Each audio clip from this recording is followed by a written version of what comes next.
I've always had a real interest in local history, and in 1983, shortly after I moved back, or no, 1981, I'm sorry, the city of Monmouth celebrated its sesquicentennial, and so I was very interested in that, and I got involved with Mary Crow, who was a longtime history professor here at the college, in producing a book about Monmouth history to come out for the sesquicentennial. And so I spent, a few months just really doing that. I was, living by myself and stuff at the time, so I had a lot of time to do that, and did a lot of research on local history, the houses, the businesses, and that sort of thing. So I really developed quite an interest in it.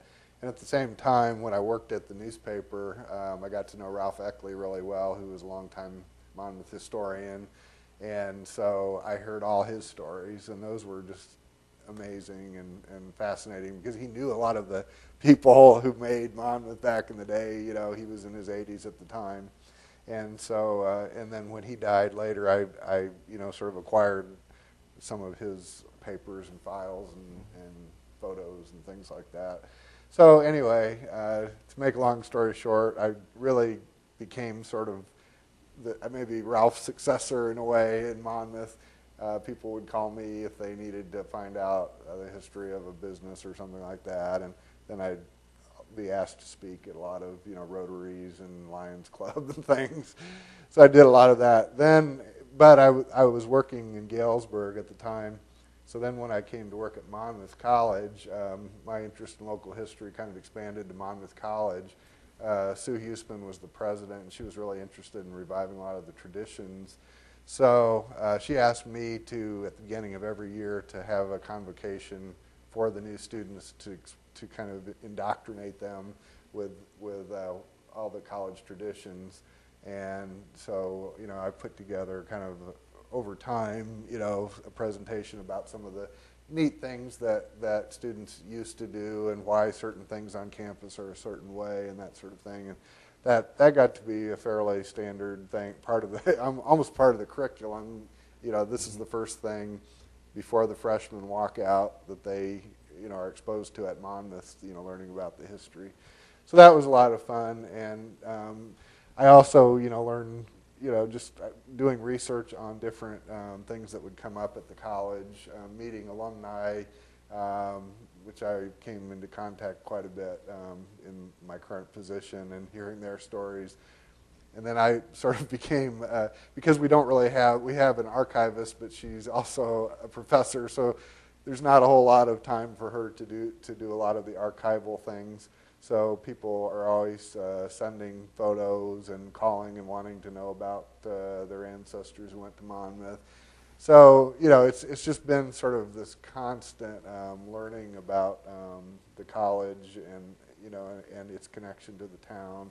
And so I just feel like I've been in a unique situation just because all these things seem to converge, and but I'm really kind of committed to preserving the history of Monmouth, and I'm just thrilled that the Warren County Museum will be coming to Monmouth, and we'll finally have a repository here locally for a lot of things. I know a lot of Monmouth people have items that they've probably been holding on to because there was no place to put them, and now maybe we'll have a museum where those things can be saved.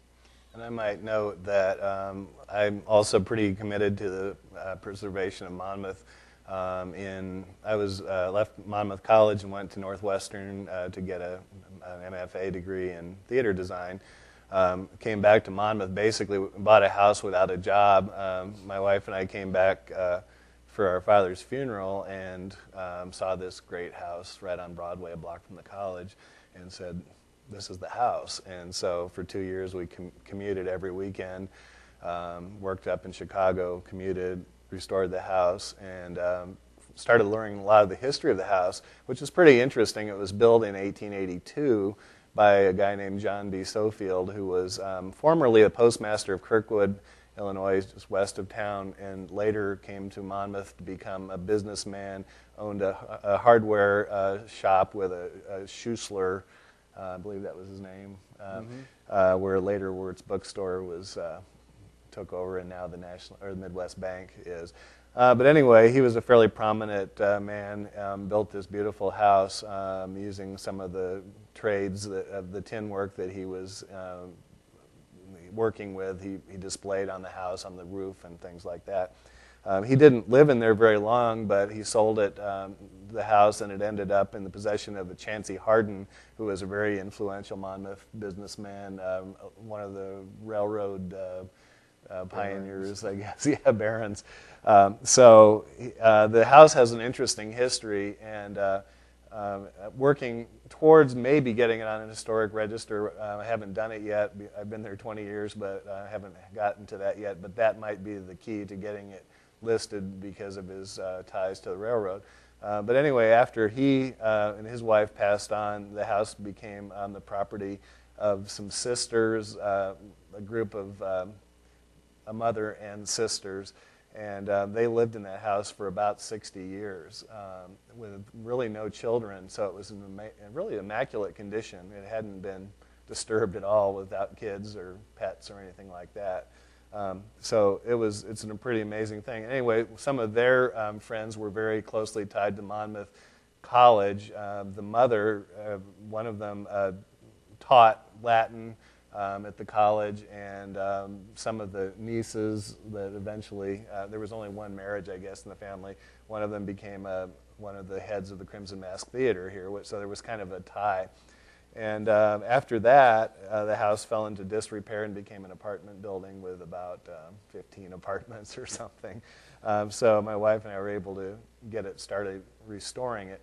At about the same time, soon after that, Jeff bought a house exactly 5 blocks away on the same corner, and it turned out they were both built by the same the same carpenter, who was Mr. Hampshire, who's buried out in Monmouth Cemetery. So there's sort of a parallel that we've been restoring basically the same house, basically 5 blocks, the same distance from the college each way. It was kind of a weird parallel. But we're committed to keeping these houses and helping other people restore houses instead of tearing them down.